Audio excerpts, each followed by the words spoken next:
People to have a look and see whether more people join.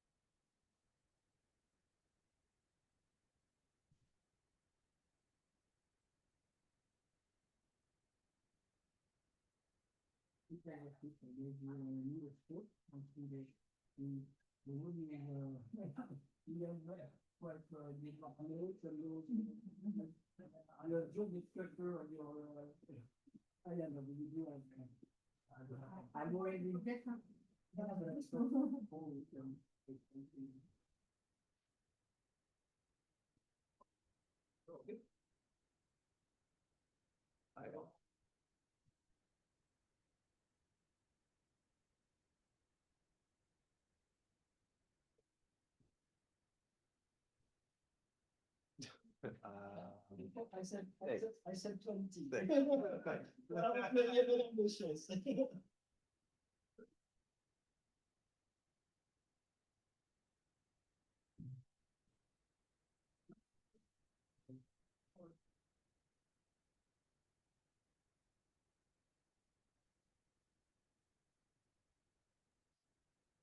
think they're waiting for the coffee. Yeah. The coffee wasn't 4 o'clock. I know, because I Yeah, went to eat a cake and they said, no, you have to wait till 4 o'clock. Some long queues. Happy end of the day, right? Yeah, yeah. Yeah, we can condense. We can condense a little bit, can't we? Yeah.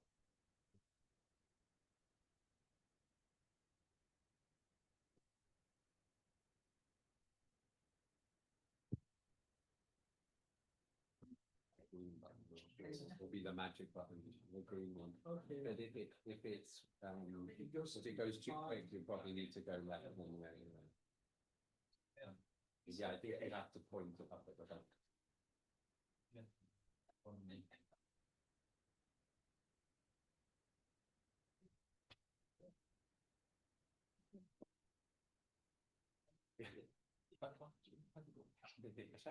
Please, yeah.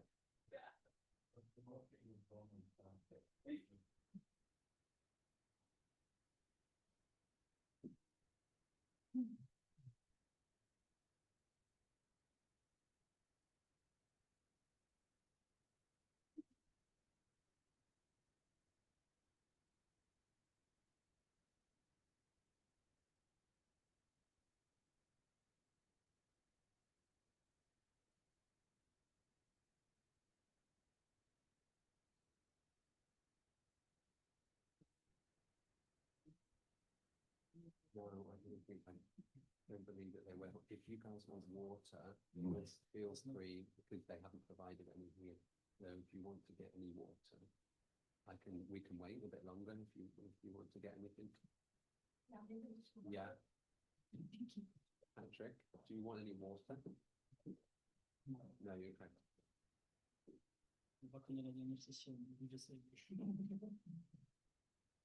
We'll start in 2 minutes. Yeah.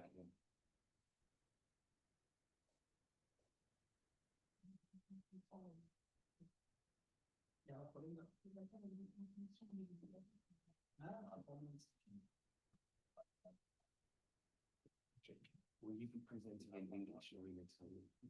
In English. I have a headset if I need it for translation.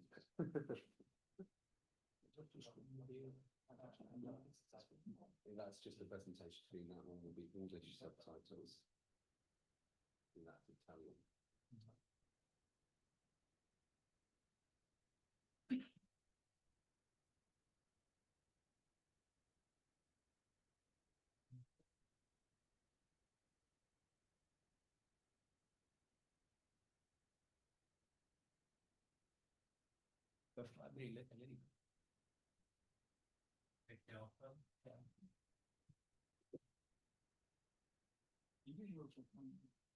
Yeah. Yeah. This is the last session. Yeah, we've got to go crazy. Yeah. Where's my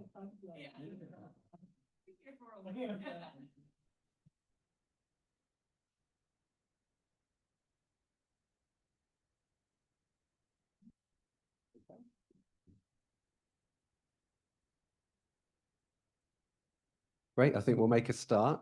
Thank you for joining us. So this is the last oral presentations of the day. So congratulations, you've made it this far. And then there'll be the closing remarks at 5:30 after this session. My name's Ross Calladine. I'm the Accessibility and Inclusion Lead at Visit England. And we're part of the National Tourism Agency for Britain, alongside Visit Britain. Some of you may have heard me speak at one of the sessions yesterday. But it's not about me. This session, we have some fantastic speakers. We're going to hear a range of projects from across Norway, Belgium, Italy, some great examples of accessible tourism. So I don't want to take any more time off our fantastic speakers today. I'm going to pass over to our first speaker, which is Tor. Thank you, Tor Nyquist, from Beitostølen Helsesportsenter in Norway. Not too bad, I hope. Thank you. Tor is Head of Medical Professional Services and Communication at Beitostølen Helsesportsenter, an exercise physiologist specializing in adapted physical activity. He's extensive experience in sports and activities for people with disabilities. He holds a master's degree in value-based leadership from VID Specialized University, and is currently pursuing a PhD investigating how nature-based activities can be made equally accessible through universal design. He chairs the national INKLU project, collaborating with Access Norway and Visit Norway on accessible tourism initiatives. So Tor, please tell us about the need for assistive devices for activities in accessible tourism in Norway. Thank you. Thank you. Glasses, clicker, microphone. Okay.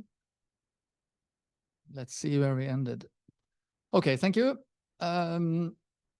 More than 50 years of adapted physical activity as a rehabilitation tool.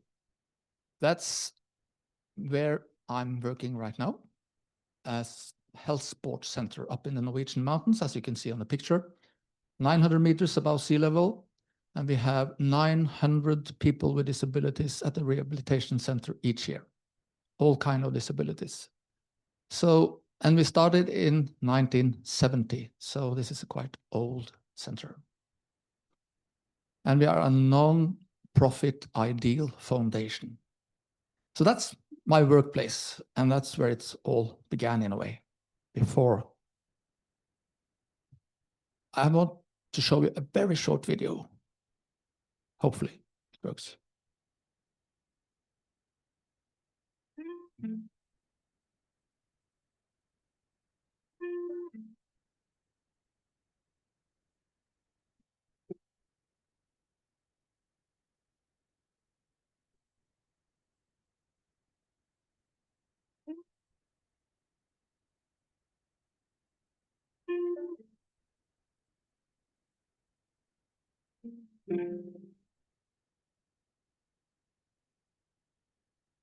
So my presentation will not be from the center, because then I could doing a long speech.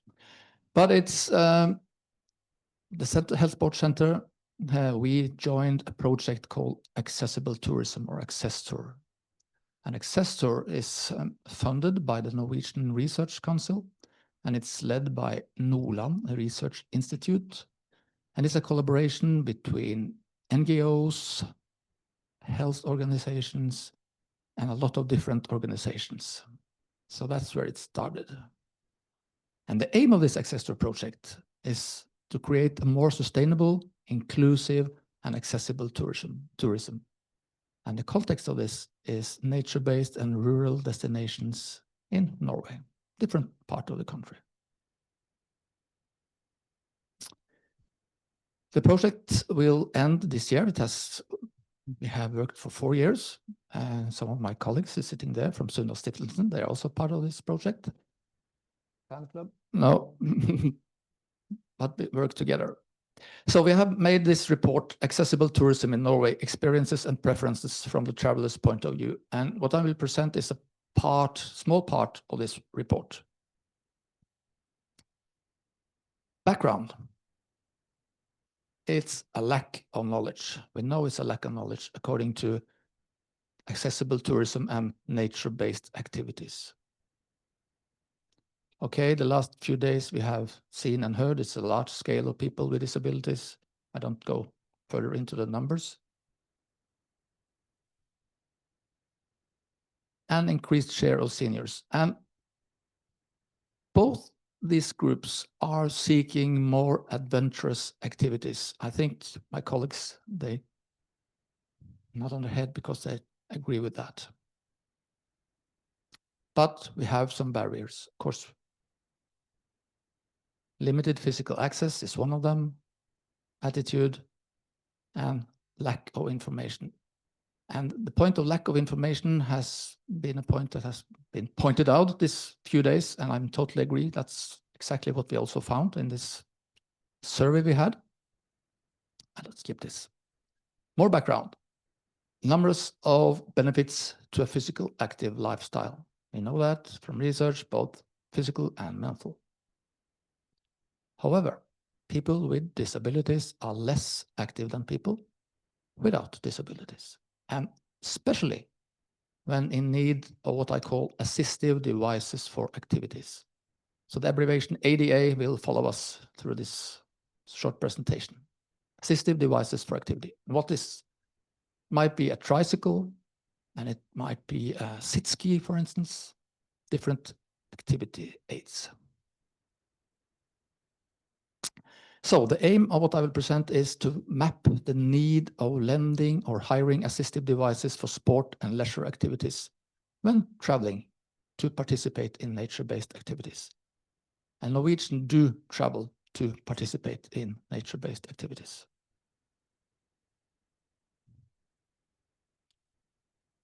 We made a questionnaire 3 years ago. It was a lot of themes like information, booking, accommodation, transport, outdoor and indoor activities. And I will just focus on assistive devices for daily life and not at least for activities. So people with a great variety of abilities was invited to participate through the Norwegian Fédération of Organizations of Disabled People and through my workplace, Beitostølen Helsesportsenter. 330 persons with disability responded on the survey. And you can see it's 70, I can't see it, but I think I remember 79% with mobility impairments and so on. And you can see the age distribution. Yeah. I don't say any more about that, but you can see it. Okay. So we asked, when you are traveling, are you in need of assistive devices for daily life? Yes. People need their daily life assistive devices. So do you need to lend or rent this kind of devices when you are traveling? And the answer is no. Not rocket science, but no, we don't need to lend or hire these devices because we bring them with us. But when we come to the assistive devices for sports and leisure activities, almost everyone needs this kind of activity to participate in nature-based activities, and they don't bring this equipment with them. They need or want to lend or rent this kind of assistive devices for activity. We also asked about information, and the red graphs show the importance of information, and the green is, oh, let's see, can I see it? I need to do this. Yes, how sufficient the information is. And you can see there's a gap between all types of information, and I have focused on the bottom. There is not enough and not good enough information on this field, like the other fields.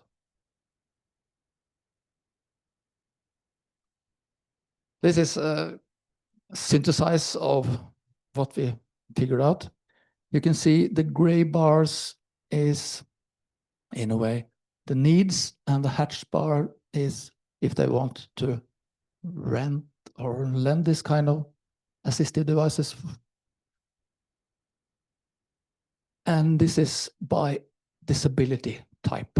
We try to do it like this. It just shows the same thing. Okay, as I said, 9% want to rent assistive devices for daily life, but 72% and also 27% want to do it sometimes. Almost everyone needs this equipment. But it's a big but. These assistive devices are not so available, and it may exclude people from taking part in activities together with their families, for instance, when they're traveling, because they will not find this equipment. And if they find this equipment, some places have special equipment as assistive devices for activity. Often the competence to adapt the equipment lack, because this is a special equipment. And only 17% says it's compliance between information and real conditions. That's few. And people are also felt excluded because of this. So, destinations offering nature-based activities need to also to offer assistive devices for sports and other activities in line with ordinary sports equipment to be an accessible destination for all. And the staff must have competence on necessary adaptations of this kind of equipment.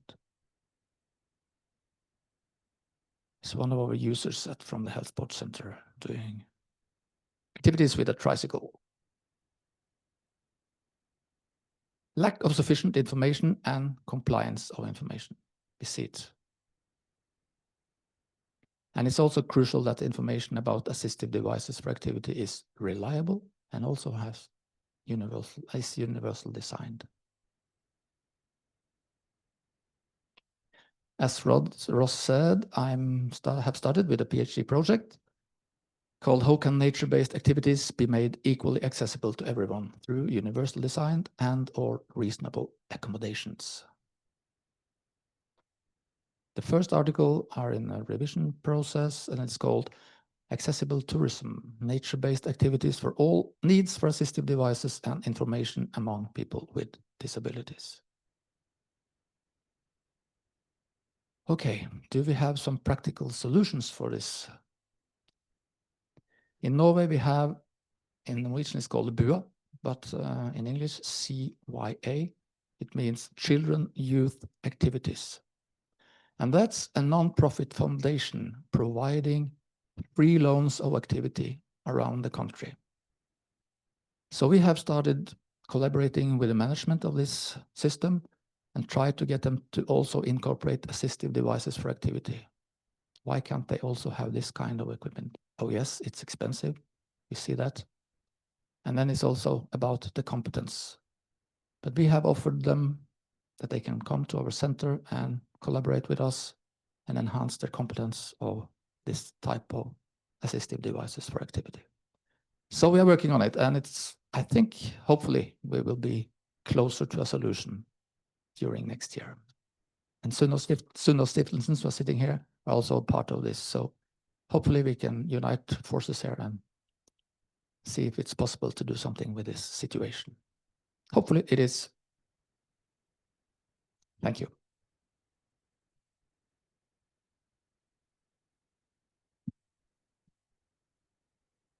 Thank you, Tor. We will have time to take some questions, so have a think if you have a question for Tor.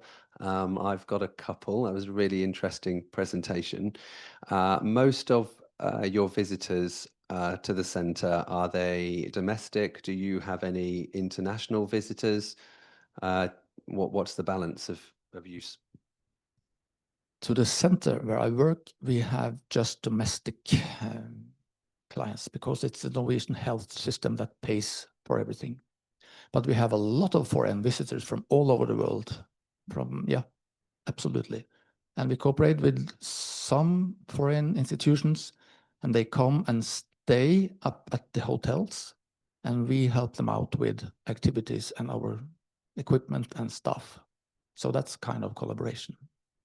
But Beitostølen is also, it's just not only the center where I work, it's also a tourist destination where everyone can go.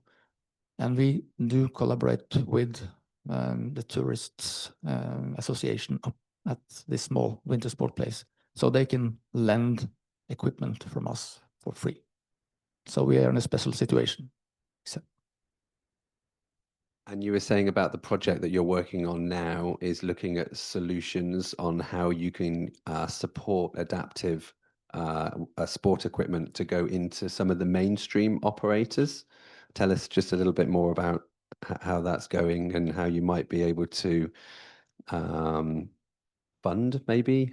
How will you facilitate the adapted equipment getting into those other operators?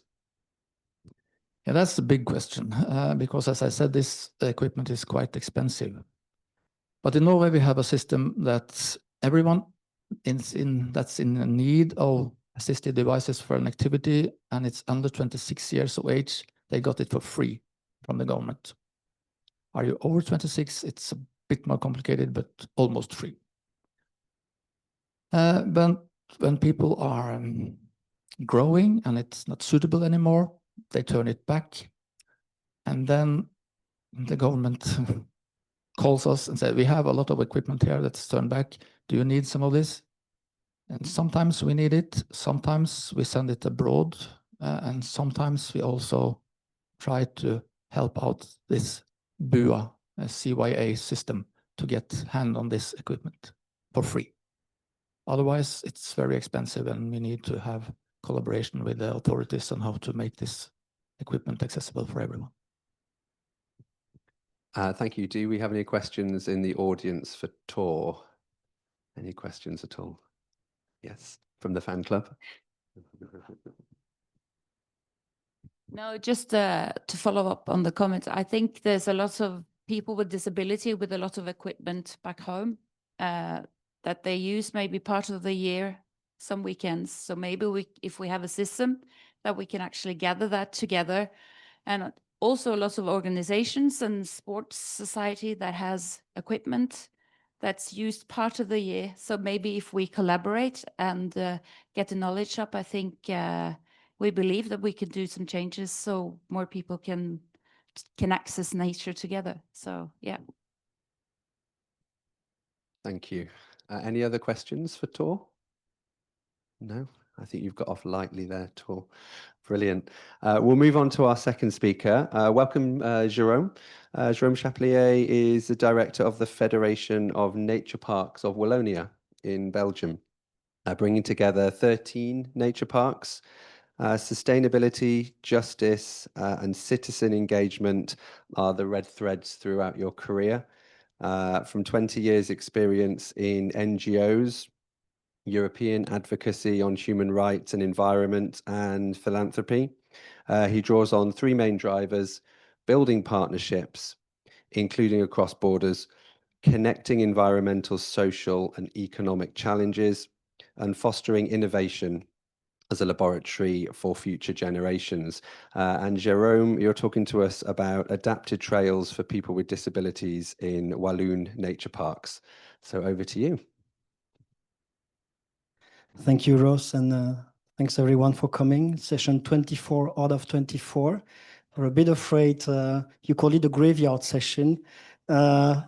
And we made a bet, and I said I'd be happy with 20 people. So a huge thank you to the last person who entered. You just made me very happy. So yeah, today I would like to take you to Wallonia in the south of Belgium to discover how the nature parks have been working together to make nature accessible to all. It's the Natur'Accessible project, a collaborative project that brings together nature, inclusion, and sustainable tourism. But before taking you to this project in particular, let me introduce you more about what is a nature park in Wallonia. So there are 13 of those covering 36% of the region's surface. It's not a reserve, a natural reserve that would be very limited in terms of human activity or human presence. That's not a national park that would be seeking to combine tourism and exceptional or outstanding nature. More like the model of the French regional nature parks. It seeks to embrace several visions. So, of course, that's the question of preservation of biodiversity and landscapes, but also nature parks are really working to support economic development, working on sustainable agriculture, on tourism, on local production, and they also seek to enhance social cohesion, to mobilize actors of the territory and doing a lot of education and awareness. So the name nature park can be a bit misleading because it's much broader than that, and it's really working on a rural development. And in a way that instead of putting all the issues in silo, trying to combine them, and that's what we do when we try to combine nature and tourism. Before zooming on the accessible tourism, it's important to say that the Federation is working more broadly on sustainable tourism, supporting the nature parks in their projects and strategies and pooling tools and expertise. And two complementary approaches are worth mentioning briefly.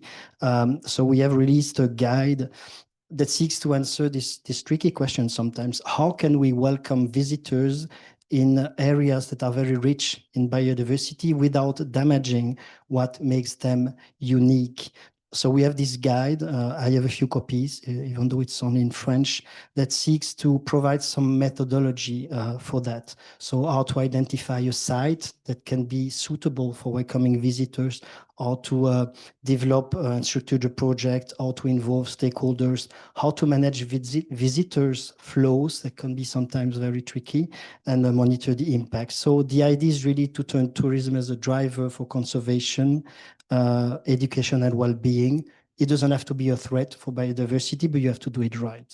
And the second element, bringing a more European perspective, is the work on making or developing long-term sustainable and inclusive strategies in tourism. So Europark, which is the Federation of European Protected Areas with over 600 members, has developed a charter. I won't get into details, but I really encourage you, again, we have a brochure in French, but to look at their website about and know more about these strategies. So now getting to the Natur'Accessible project. So it started in 2019, driven by the Fédération of Nature Parks and supported by the Wallonia government. It took 5 years to finalize.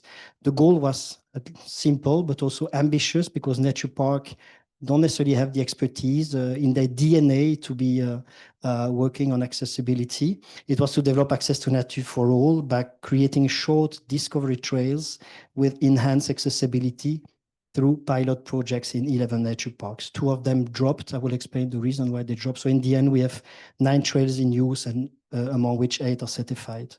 So each trail is short, less than 3 kilometers, but in reality, pretty much all of them are between 600 meters and 1.5 kilometers. They're designed to be accessible for at least 2 categories of disability. We'll get more into it. They are all located in Natura 2000 sites. I don't know if you know about this. It's a network of over 27 protected areas covering Europe's most valuable and threatened species and habitats. So these are places where nature is at, I would say, its most richest and most alive. So probably a huge potential also in all European countries to think about how to make them accessible. And finally, there was a certification process for each of them. And like I said, nature parks are not necessarily experts in the matter. It was a long learning journey for them. The idea was to build their capacities and develop a project that could be replicated by other actors. It was a project of 350,000 euros. So if you look at the finalized trails, it's an average of 30,000. It's the last session of the last day, so I will be a bit lazy. I will let others present it for me. Le projet Nature Accessible est porté par la Fédération des Parcs Naturels de Wallonie. L'idée principale, c'est de rendre la nature accessible à tous. Donc, la mission, c'était d'aménager 11 sentiers dans Sorry for les Italian parcs naturels speakers. de Wallonie, des sentiers aménagés pour les personnes à besoins spécifiques. AACtively œuvre pour améliorer l'accessibilité des sites qui sont ouverts au public. Nous, notre travail sur le terrain, avec nos bureaux d'experts en accessibilité, c'est d'analyser le niveau d'accessibilité pour 7 familles de handicap. Alors, quelles sont ces 7 familles? C'est les personnes en chaise roulante, qui ont un handicap moteur ou qui ont des difficultés de locomotion, les personnes déficientes sensorielles, donc c'est-à-dire les personnes déficientes visuelles, les personnes sourdes et malentendantes, et les personnes qui ont des difficultés de compréhension. Donc derrière ça, on pense plus aux personnes qui ont un handicap mental léger ou modéré. La particularité des sentiers est qu'ils sont situés sur des zones Natura 2000. L'idée est quand même de proposer aux promeneurs d'aller dans une nature riche et préservée au cœur de ces sites Natura 2000.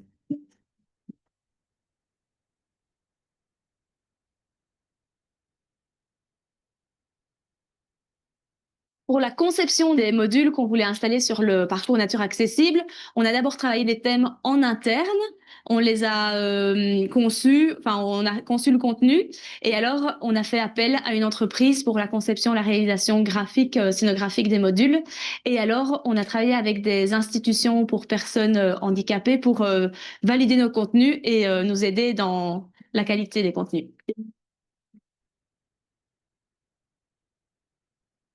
Après avoir trouvé l'endroit, on a demandé les autorisations DNF, puisque en Natura 2000, il y a quand même des autorisations à avoir. Et puis, on s'est un petit peu penché sur le budget. Et là, ben, c'est vrai qu'ici, on a un projet qui est mangeur de budget parce qu'il y a beaucoup de passerelles. Et c'est là qu'on a vraiment eu de la chance d'avoir comme partenaire la commune de Tenneville et le syndicat d'initiative.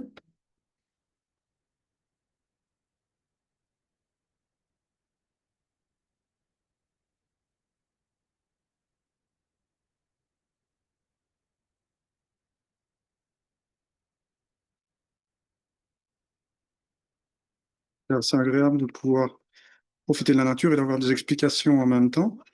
Voilà, au niveau de l'accessibilité, c'est chouette qu'il y ait des choses à toucher, des choses à entendre. C'est quand même réfléchi, c'est un système qui est mis en place, qui peut être reproduit, peut-être pas facilement, mais en tout cas avec un protocole qui peut être reproduit dans des tas d'autres endroits. Donc oui, c'est un système qui fonctionne, qui est très intéressant, très utile. Okay, then I will go quickly about the partnership. It's one of the key lessons that you really have to build a collective and well-structured partnership. Several actors involved. Accessi made a presentation yesterday, and I know they are in the room if you have a question about the way they do this audits and certification, but also besides audit and certification, on their website, you can find some information about the certified trails. There are consultancy people to bring the technical support, and the collaboration with authorities, both the region but also municipalities, is key because it's a way to address the crucial issue of maintenance, among others. So what it looks in practice, I don't know who attended the previous session where Maud has presented the French experience. Maybe raise your hand, those who attended that session. Okay, so it's new people, so I can I won't have the impression that I'm really repeating everything. But so we're talking about firm, stable paths with gentle slopes, having rest areas every 50 meters with benches and sometimes also picnic tables. It's about tactile audio and visual interpretation. It's panels written, easy to read format. It's multisensory experiences like forest bathing.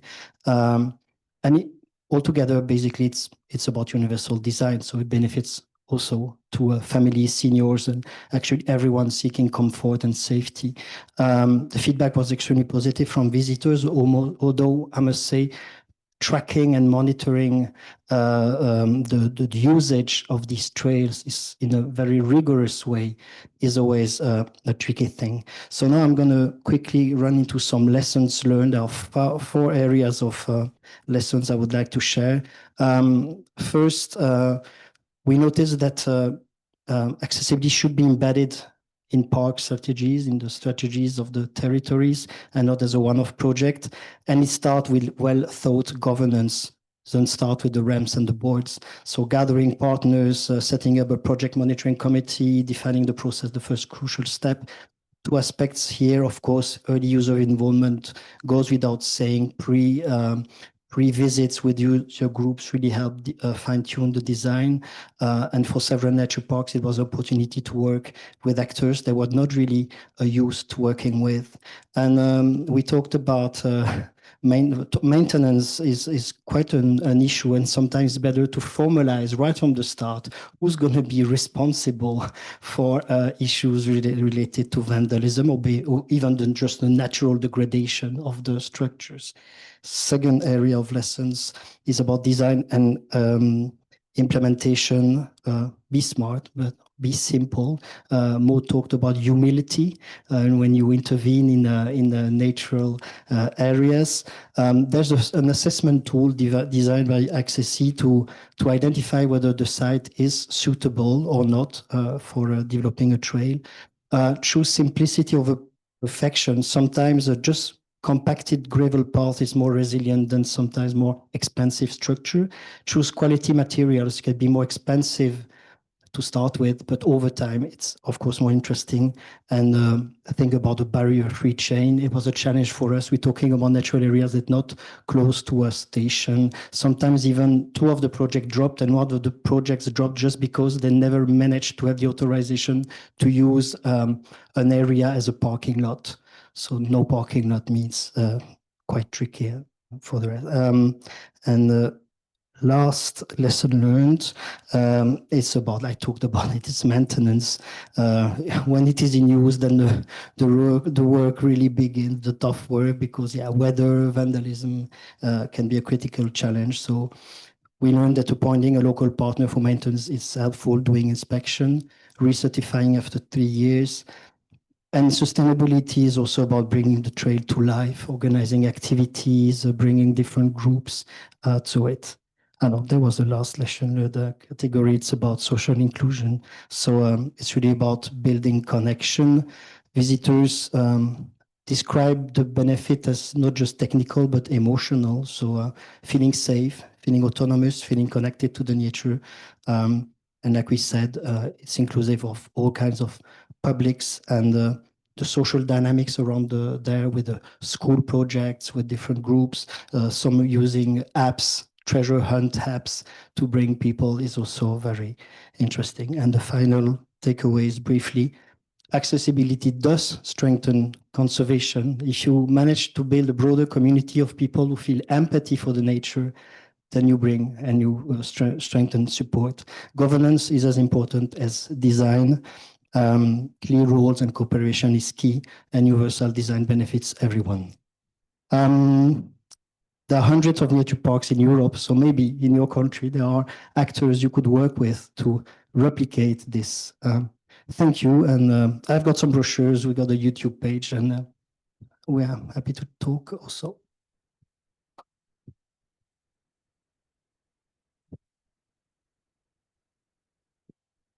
Great, thank you, Jerome. That was a really clear and interesting presentation. I think there is actually a lot of opportunity to replicate that model. I'm already thinking about some of the national parks within England. The tactile element came through clearly in the interpretation.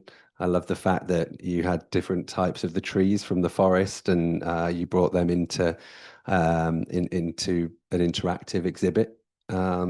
Any questions for Jerome? Yes, Helena? It's a question, Jerome. With the implementation of accessibility conditions in your parks, did you see the increasing visitors with special needs?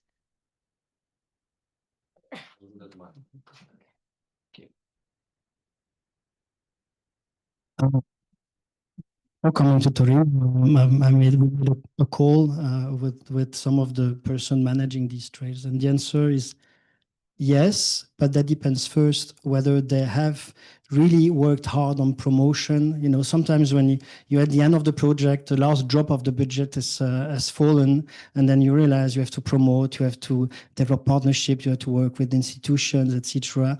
And I must say that's if we have to be humble about what we succeeded and what didn't, promotion is maybe not as strong as it should have been. And the second thing, they say yes, but we don't have a monitoring tactic, or we're not used to it. When you're located just next to a park house, like the project that Maud presented, and you have a way to welcome visitors, but sometimes it's just in the middle of nowhere and the end of a small road, and so that's difficult. So that would be a challenge, and I would really hope to find ways. And I know with how to say, the localization of mobile phone, etc. But they wouldn't give that would give the information of how many people come, but with what kind of disabilities, etc. So it's a tricky one. Yeah, thank you for a very interesting presentation. And I'm kind of taking the theme from a previous session that I said, I think 21 or something. How do you handle feedback? Because the user experience. And the question is, for example, you gave the idea, yeah, it might be cheaper to use gravel, but perhaps I'm not on a wheelchair, but I don't know how easy it would be to wheel. So how is feedback, the user experience, integrated in improvements? I mentioned gravel, but like I said, each trail had to select the model that encompasses all types of disabilities were not favored. So it's much more difficult. So of course, if what you target is people in wheelchairs, then maybe gravel and it might not be the best way. That depends. So I would say the answer depends on which project, but how we get feedback is, like I said, the difficulties that we should ideally put someone at the beginning and the end of it. And yeah, it's really a difficult thing. And like I said, to be humble, it's not the part of the project that was thought carefully enough. So when the parks work with tourism office that do the promotion, that welcome visitors, or collaborate with institutions, not necessarily from tourists, but visitors from close by, then we can have the feedback. So what we get was that the quality and the relevance was there. And I should have said it, but it was not framed in the beginning as a tourism project. Actually, it was about bringing nature and accessibility, making nature accessible. So it's funny because we are in a summit on accessible tourism, but it was more like a side benefit than really the key initial target. Thank you, Jerome. Perfect. Quick question, just a very quick one, please. Hi, I'm Galaya from Thailand. I have from your lesson learned, you said that you have to recertification every 3 years, right? My question is, why is 3 years? That's a good one. And we have people from Access E, the certification body in Belgium that works on certifying not just natural trails. Right? They do work with events, buildings. So 3 years. I don't want to trick you, Axel, but do you know why 3 years? To ensure liability, yeah, the information is can be confident with the information.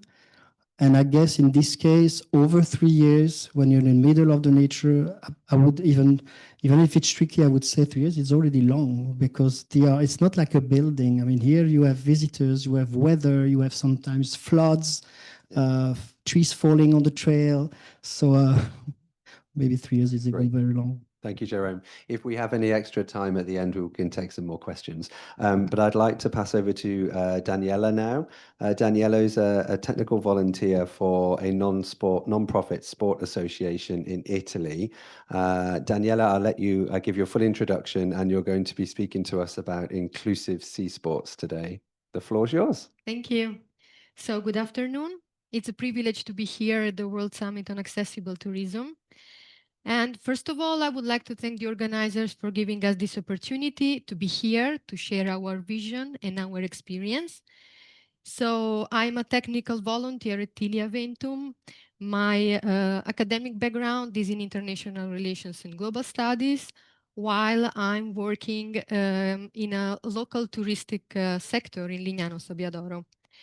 I love sailing, and I'm very committed to inclusion and accessibility, and it's really an honor to be here today to tell you our story and the impact of our inclusive activities. So, okay. So, as we already mentioned, Tiliaventum is a non-profit sport association based in Lignano Sabbiadoro, in northeastern part of Italy, between Venice and Trieste. We promote sea-based sports and sea experiencing, and not specifically operating in the world of disability, but in which these initiatives are carried out for all people, because our focus is on the person as such. These activities are carried out under the name Sea for All. What inspires us are also the words of Franco Basaglia. Franco Basaglia was an Italian psychiatrist who in the 1970s closed asylums in Italy and gave back dignity to thousands of people. He once said, "In my opinion, madness is a human condition. Madness is present in each of us as its reason. The problem is that society, to be able to call itself civil, should accept reason as well as madness." This sentence is more than history. It's a compass for the future, because a society can only call itself civil if it makes room for everyone. And this is exactly what accessible tourism means to us.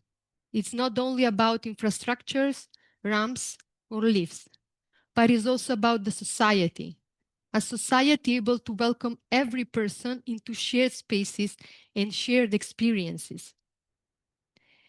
At Tiliaventum, we believe that the sea, the sun, beaches, wind are common goods, that they belong to everyone, not to a few, and that they are not a privilege, but a right.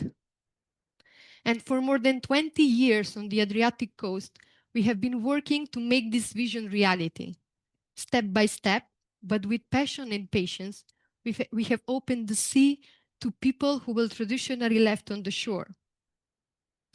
For what concern our activities, they range from sailing to kite surfing, windsurfing, stand-up paddling, snorkeling, fishing, and even sea cycling and lagoon trips.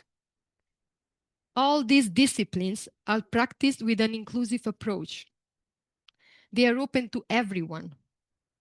They are open to people with or without disabilities, to people experiencing different forms of fragility, to participants connected with mental health centers, to people with serious illness, to students, to citizens, and all sharing the same sea and the same crew and without barriers.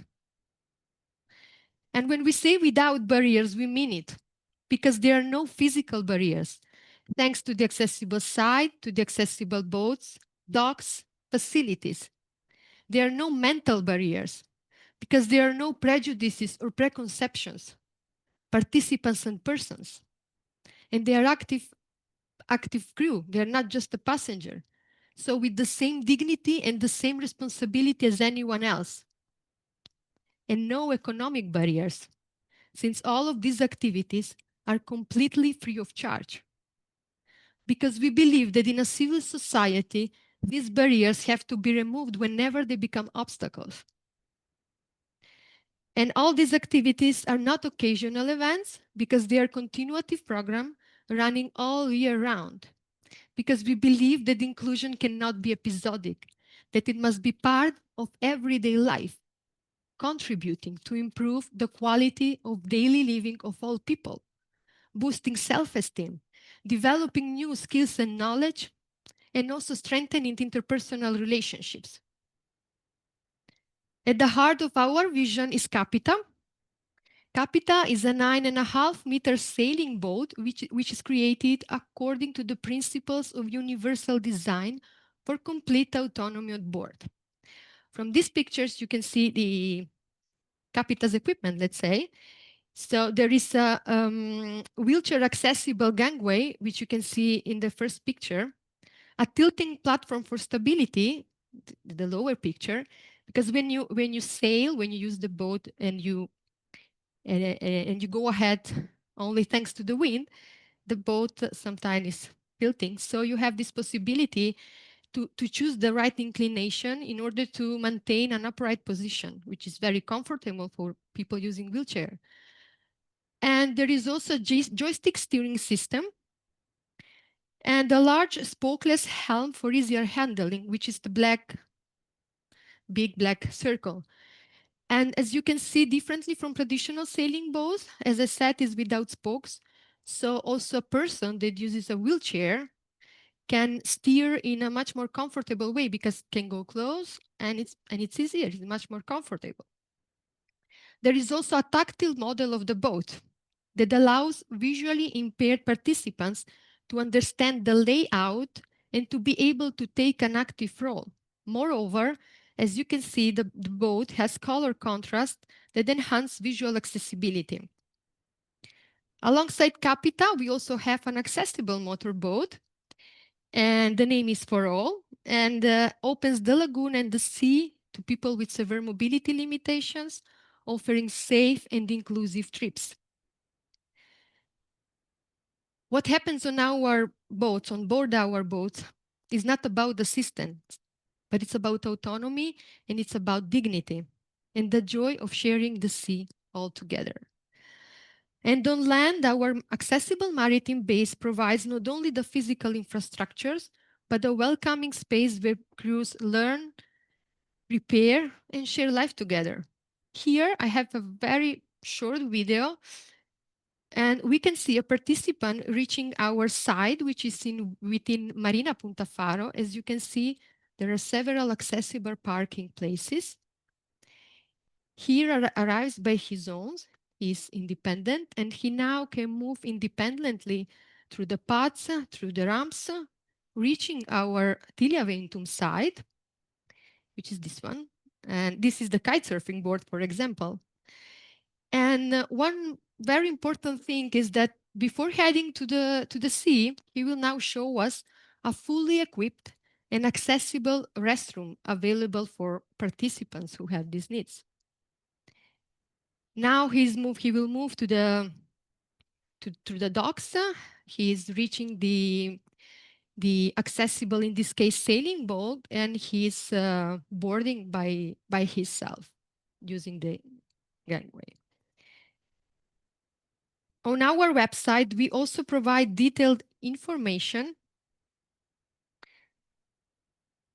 detailed guidance through videos and facts to help visitors plan their journey. So there is information on how to reach our base, on accessible parkings and restrooms, on safe pathways and docks, on the availability of adapted boats and equipment, so they can plan their journey and feel confident before arrival.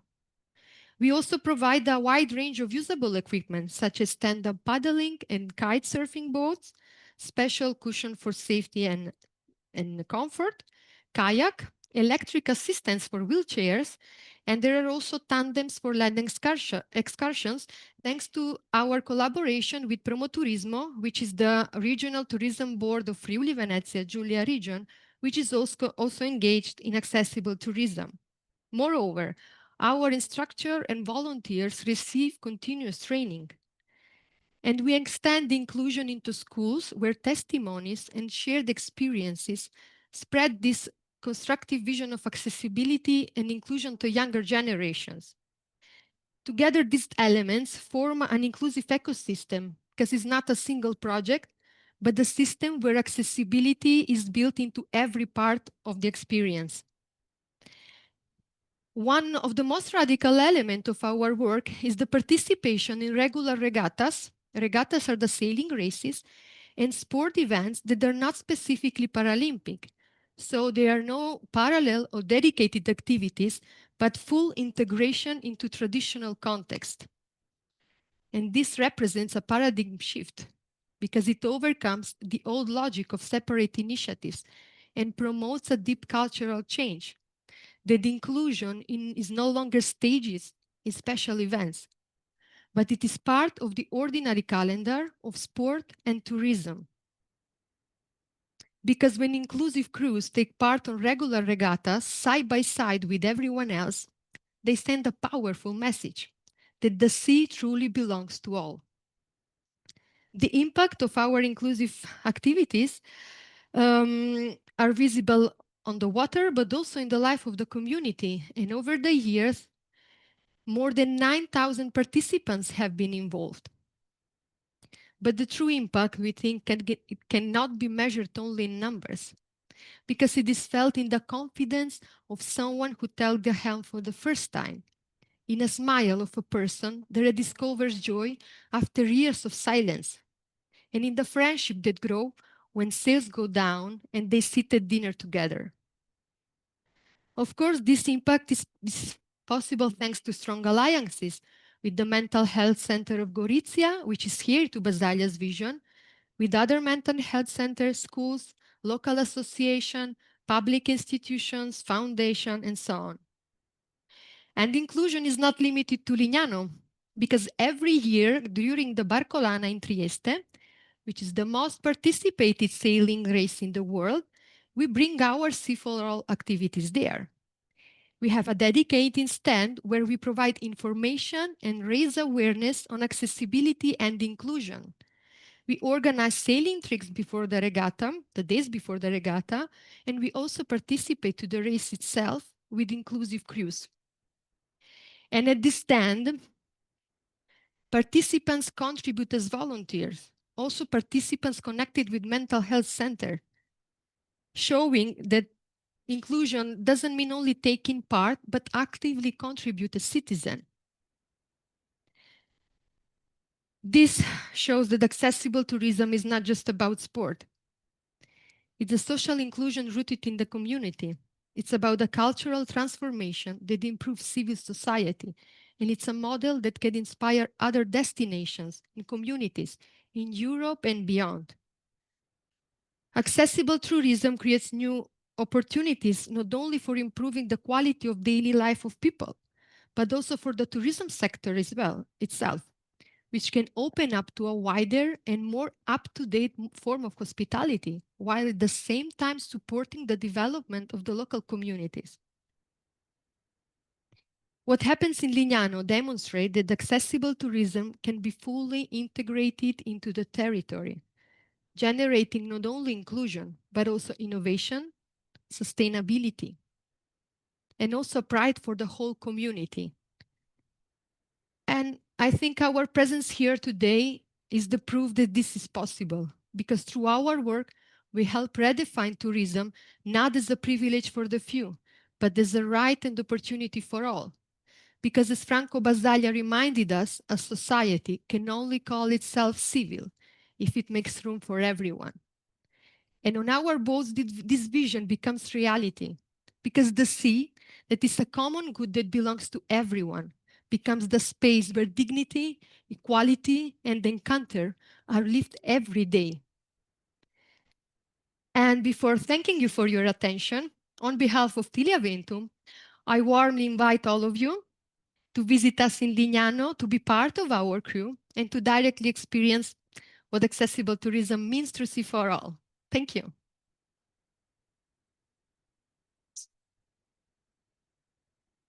Wow, Daniela, that was a fantastically strong and powerful presentation. It's clear that what you're delivering is beyond accessibility. It's true inclusion. Yeah. People have autonomy, they belong, and they're competing alongside their non-disabled counterparts. So it's really true inclusion. Yeah, it made the hairs stand up on the back of my neck. That was fantastic. Surely we've got some questions. Come on, for Daniela. Come on, someone think of a question because it was so good. Yes. Thank you. So I'll spare you the feedback one. Yes. But I would still like to hear the feedback, as you mentioned. But you mentioned it's open for all economically. So I'm interested in your financing model. If you can share a little Yes, bit about that. we usually expect this kind of question because it seems very difficult.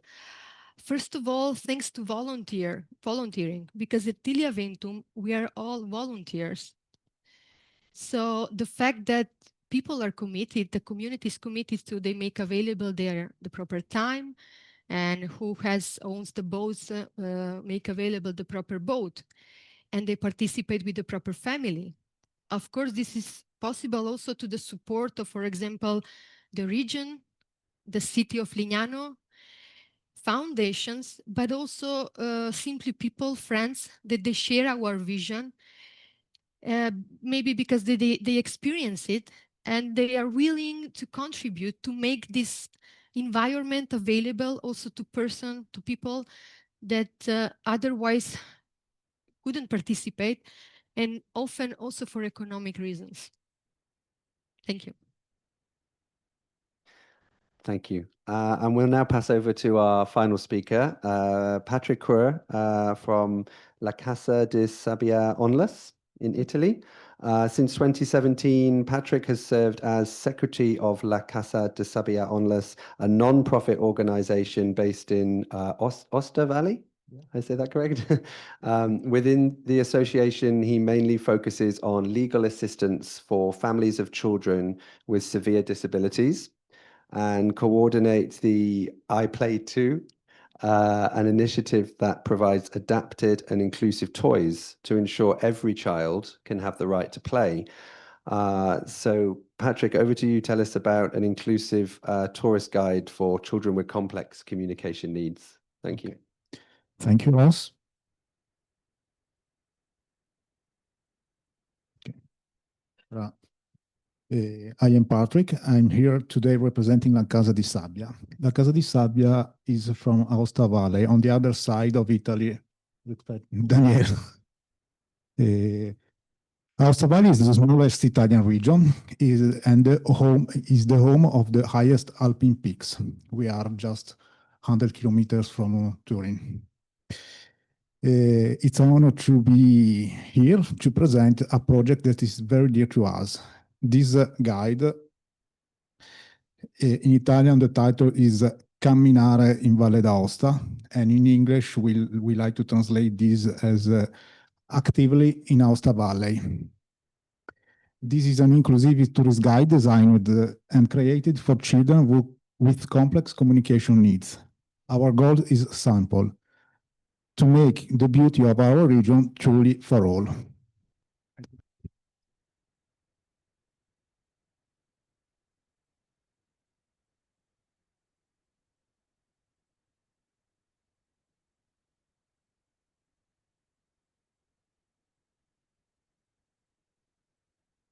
To understand the origins of our guides, allow me briefly introduce our association, La Casa di Sabbia, the Saint's House.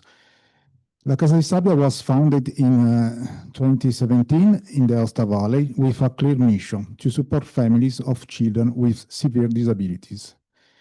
We operate on several fronts: legal assistance, support program for siblings, therapy through play, inclusive tourism, and augmentative and alternative communication. This last area is the heart of the project I'm presenting to you today. Our mission. All of our work is based on a deep conviction. Inclusion is a right, not a privilege. Our mission is to break down all kinds of barriers: physical, social, and communicative. And we aim to create tangible opportunities for participation in community life, because we believe that true inclusion can only be achieved through participation.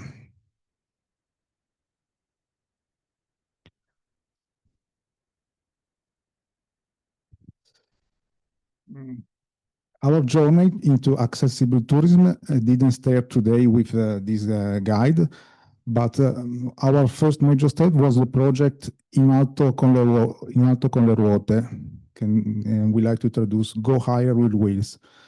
It's a project funded by CRT Foundation in 2021, the CRT Foundation based in Turin, and it's focused on physical accessibility. we mapped accessible mountain trails and service in Aosta Valley, and we provide families with all-terrain strollers for free and offer a free educational support service, allowing everyone to enjoy our mountains.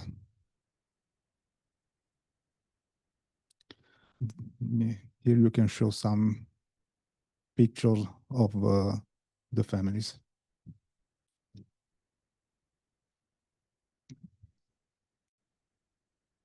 But we soon realize something fundamental. Physical accessibility alone is not enough. For a child with complex communication needs, being in a new place can be an enormous challenge. The difficulty in understanding, expressing emotions, and sharing the experience is a significant barrier. From this realization came the need to create tourism resources using AAC.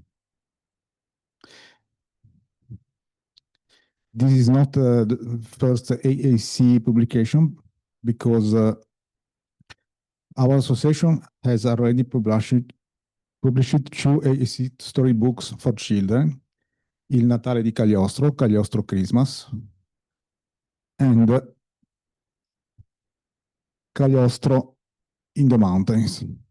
Cagliostro is the main character and was our three-legged black cat.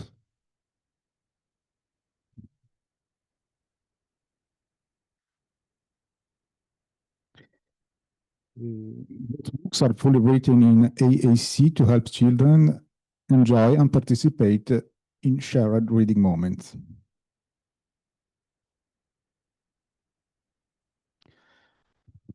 What is augmentative and alternative communication? For those who may not be familiar with the term, augmentative and alternative communication is a set of tools and strategies to help people with CCN to understand and express themselves. The tools are symbols, images, simplified text, and communication device. And the goal is to support understanding and participation.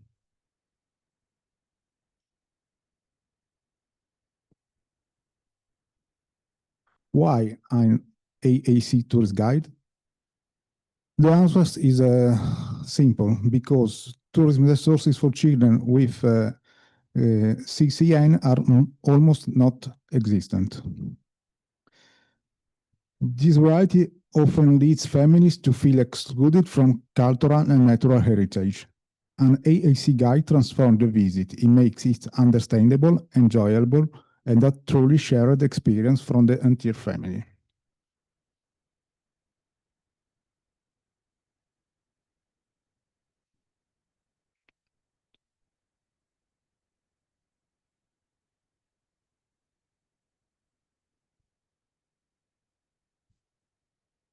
This project has been formally recognized in 2024, and our guide received an official recognition from the Regional Parliament of Aosta Valley as the part of the Volunteer Action Prize. It was acknowledged as an innovative tool for inclusion and accessibility.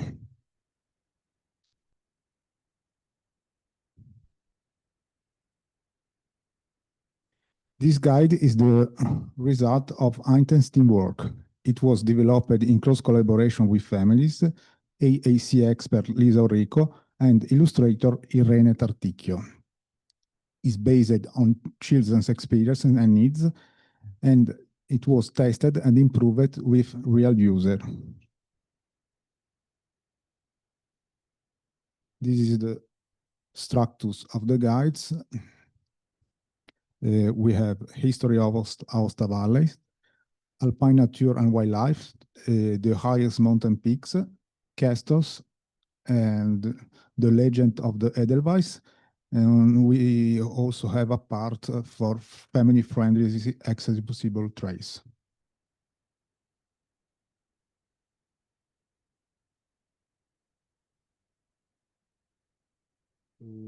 The guide is distributed free of charge in the Aosta Valley.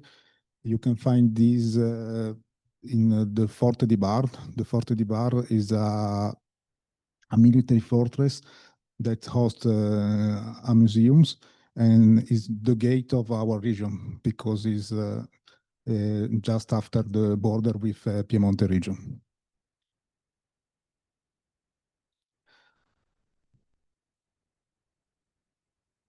You can show some pages.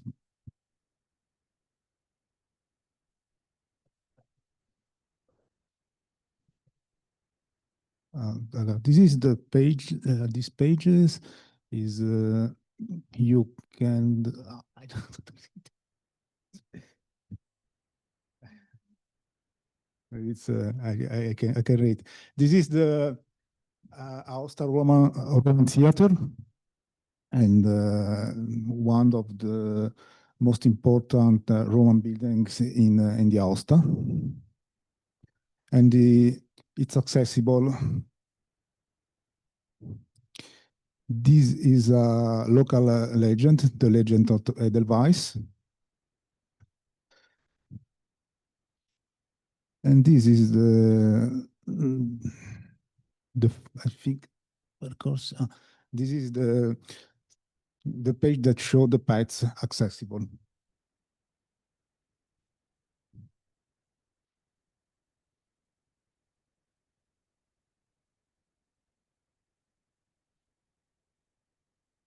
And what's the results? The results have been extraordinary. Children with CCN are more engaged and autonomous during travel. Families feel more welcomed and included. It has raised awareness among tourism providers about communication disabilities, and it has strengthened the collaboration between families, professionals, and institutions. And this is our last slide. The conclusion is accessible and explore and enjoy the world. Thank you.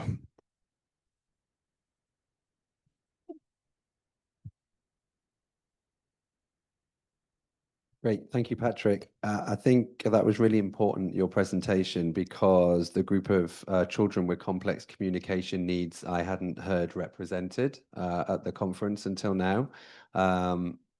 Naturally, we talk a lot about people with mobility impairments, maybe people with different sensory conditions as well.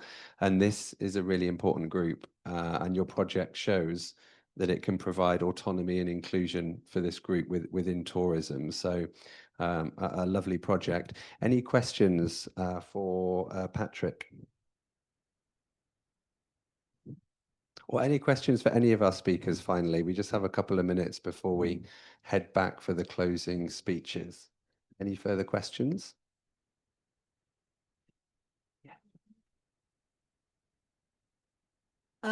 Patrick, thank you very much for the presentation and sharing the book. The illustrations by Irene are absolutely beautiful and so engaging. I mean, really makes you smile. So thank you for sharing it.